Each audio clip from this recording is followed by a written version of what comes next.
दोस्तों, केपीएस विद्यालय परिवार में आप सभी दोस्तों का हार्दिक स्वागत एवं अभिनंदन है। हम पिछली वाली वीडियो में पढ़ रहे थे दैनिक जीवन में उपयोग में आने वाले यौगिक। उनमें से दो यौगिकों के बारे में हमने अध्ययन कर लिया था।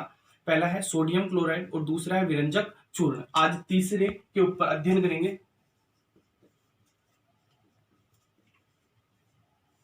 तीसरा है सोडियम हाइड्रोक्साइड। सोडियम हाइड्रोक्साइड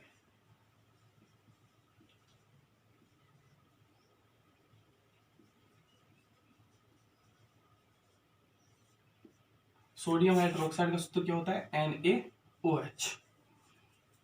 इसे साधारण हम कास्टिक सोडा भी कहते हैं। कास्टिक सोडे का उपयोग अपन साबुन बनाने में काम में लिया जाता है। इसको प्राप्त करने के लिए NaCl का जल विद्युत अपघटन करने पर इसके जो एनोड और क्लोरीन गैस प्रभावित होती है और इसके कैथोड पे हाइड्रोजन गैस प्रभावित होती है और हमें क्या प्राप्त होता है? NaOH। तो इसको देखेंगे, इसको क्या कहेंगे? Caustic soda. क्या कहते हैं इसको? Caustic soda. इसको प्राप्त करने के लिए क्या किया जाता है? जल विद्युत अपघटन किया जाता है। तो जल विद्युत अपघटन क्या होता है? एक बीकर होता है, उस बीकर में दो छड़ें डाल दी जाती है। एक तो होती है कैथोड की और एक होती है एनोड की। तो जो कैथोड होता है उस पे तो कौन सा चार्ज आता है? माइनस का। और जो एनोड होता है उस पे कौन सा चार्ज आता है? प्लस का। और इससे किससे जोड़ दिया जाता है? एक परिपथ से जोड़ दिया जाता है और इसमें NaCl डाल दिया जाता है। जब इससे विद्युत प्रवाहित की जाती है तो इसका जो एनोड पंख है उस पे तो Cl2 गैस प्रवाहित होती है और इसके जो कैथोड पंख है उस पे हाइड्रोजन गैस प्रवाहित होती है। तो इसको बनाने के लिए क्या किया जाता है? सोडियम क्लोराइड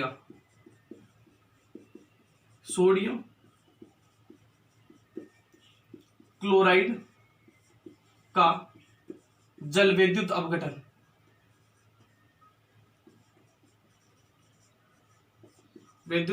करते हैं।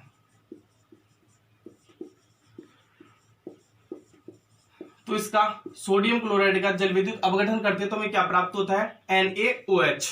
तो सोडियम क्लोराइड प्लस जल विद्युत अपघटन करते हैं तो 2NaOH plus chlorine gas plus hydrogen gas हमें क्या होती है? प्राप्त होती है।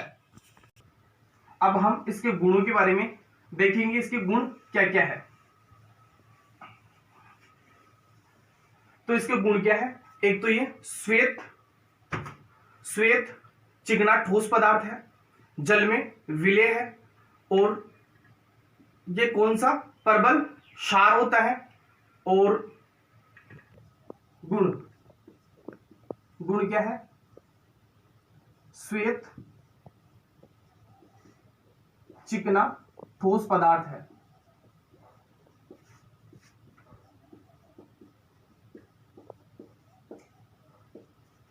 हम देखते हैं कि श्वेत चिकना ठोस पदार्थ क्या है? जिस साबुन को ऊपर हाथ लगाते हैं तो वो कैसा महसूस होता है? अपने को चिकना महसूस होता है। दूसरा है गलनांक 591 केल्विन होता है। जल में विलेय है। अब ये विलेय क्या है? जिस पदार्थ की मात्रा अधिक होती है उसे तो क्या कहते हैं? विलायक। और जिस पदार्थ की मात्रा कम होती है उसे क्या कहते हैं? विलेय। और इन दोनों को आपस में अगर ये अभिक्रिया कर लेते हैं और आपस में एक दूसरे से मिल जाते हैं तो उसे क्या कहते हैं? विलयन। और चौथा क्या है? प्रबल सार होता है। अब ये प्रबल सार क्या है? कोई भी पदार्थ जो जल में अच्छी तरह से अपघटित या आयनित हो जाए उसे क्या कहते हैं? प्रबल सार कहते हैं। इसके उपयोग देखेंगे। इसके उपयोग क्या क्या है? इसका उपयोग है वस्त्र और कागज उद्योग में। दूसरा है बॉक्साइड के धातु क्रम में। तीसरा है और तेल निर्माण में। चौथा है पेट्रोलियम शोधन में। तो इसका पहला है वो क्या है, वस्त्र और कागज उद्योग में, वस्त्र व कागज उद्योग में।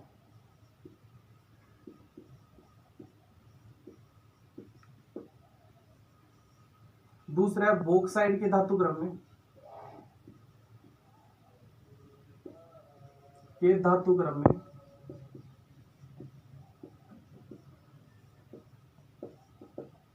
तीसरा है पेट्रोलियम शोधन में, तो सॉरी पेट्रोलियम शोधन में। चौथा है तेल व वसा। अब हम इसका जो चौथा यौगिक है वो पढ़ेंगे। तो क्या है, बैंकिंग सोडा। बैंकिंग सोडा का रासायनिक सूत्र है NaHCO3। इसको रासायनिक नाम क्या है इसका, सोडियम हाइड्रोजन कार्बोनेट। इसको हम खाद्य पदार्थों में मिलाकर गर्म करते हैं तो इसमें कार्बन डाइऑक्साइड गैस बुलबुलों के रूप में बाहर निकलती है, जिस कारण जो अपने खाद्य पदार्थ होते हैं, केक होते हैं, जो पकोड़े होते हैं, वो फूल कर क्या हो जाते हैं, उसमें छोटे छोटे छिद्र हो जाते हैं और वो फूल जाते हैं, जिसके कारण वो हल्के हो जाते हैं। इसको क्या करते हैं, गर्म पदार्थों में मिलाकर तला जाता है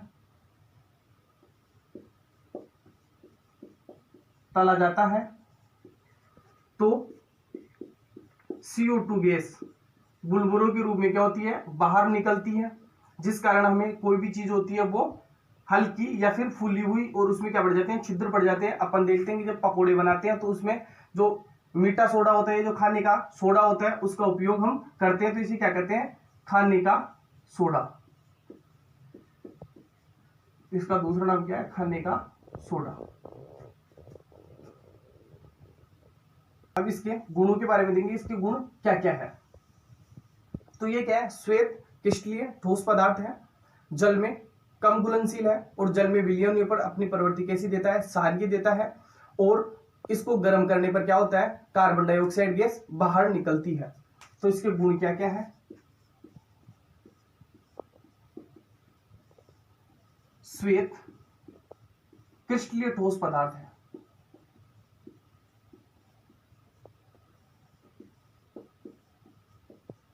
ठोस पदार्थ। दूसरा क्या है, जल में अल्प विलेय है,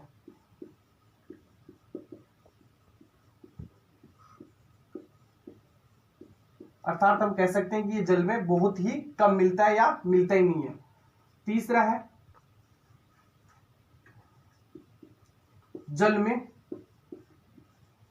मिलने पर अपनी प्रवृत्ति कैसी कर देता है, क्षारीय।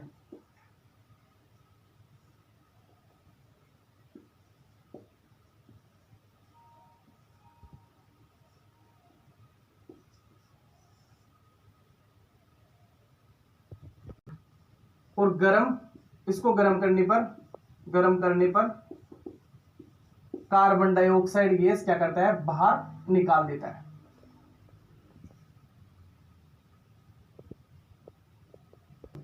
इसके उपयोग देखेंगे, इसके उपयोग क्या क्या होते हैं।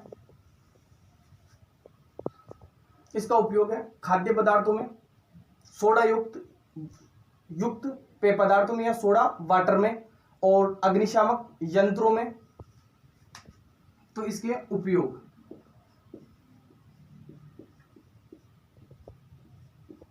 कहां का है, खाद्य पदार्थों में,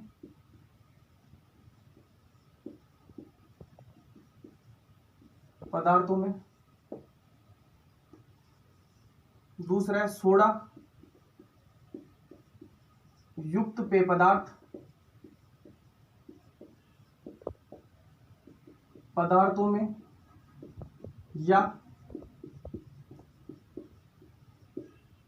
सोडा वाटर में। तीसरा है अग्निशामक यंत्रों में,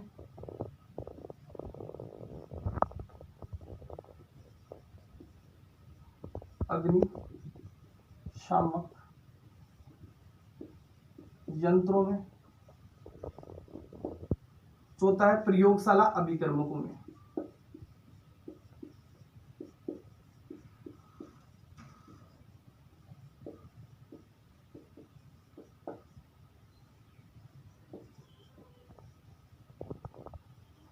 अब जो इसका नेक्स्ट यौगिक है वो क्या है, प्लास्टर ऑफ पेरिस। इसका जो नेक्स्ट यौगिक है वो क्या है, प्लास्टर ऑफ पेरिस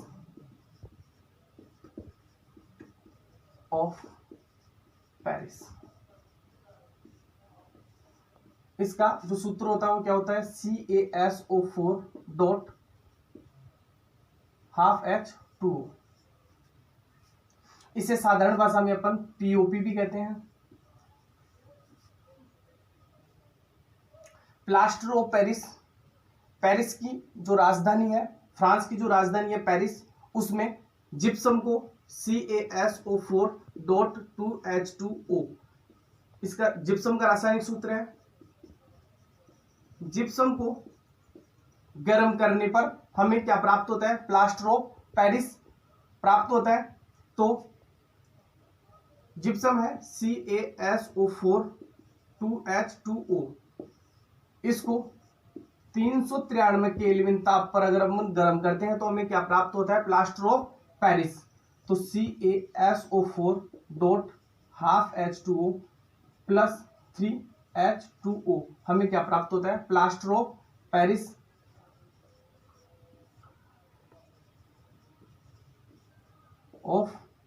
पेरिस। अगर प्लास्टर ऑफ पेरिस को और अधिक गर्म करते हैं तो इसका जो क्रिस्टलीय जल के रूप में ये क्या हो जाता है, परिवर्तन हो जाता है, और ये लास्ट में क्या बचता है, जो प्लास्टर होता है वो बच जाता है। गुण देखते हैं, गुण क्या है इसके। गुण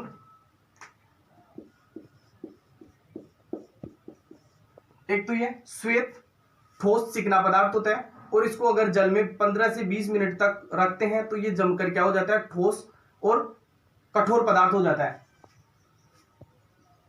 तो श्वेत ठोस चिकना पदार्थ है।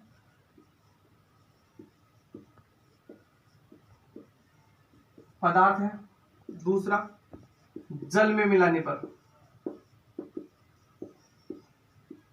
पर 15 से 20 मिनट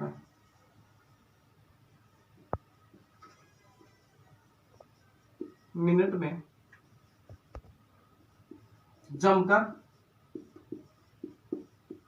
ठोस पदार्थ हो जाता है या पदार्थ बन जाता है।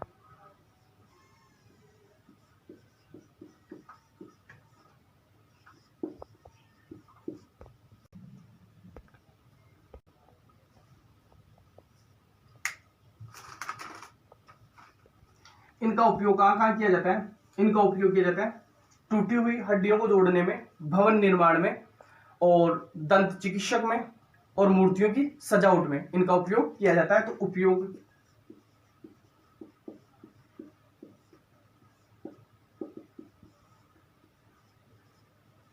टूटी हुई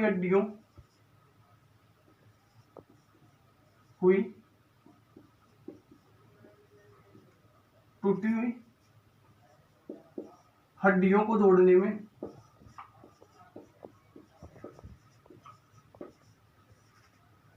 में। दूसरा आता है भवन निर्माण में। तीसरा आता है दंत चिकित्सक में।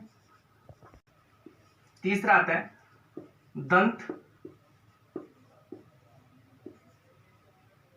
चिकित्सा में। और चौथा आता है मूर्तियों की सजावट में।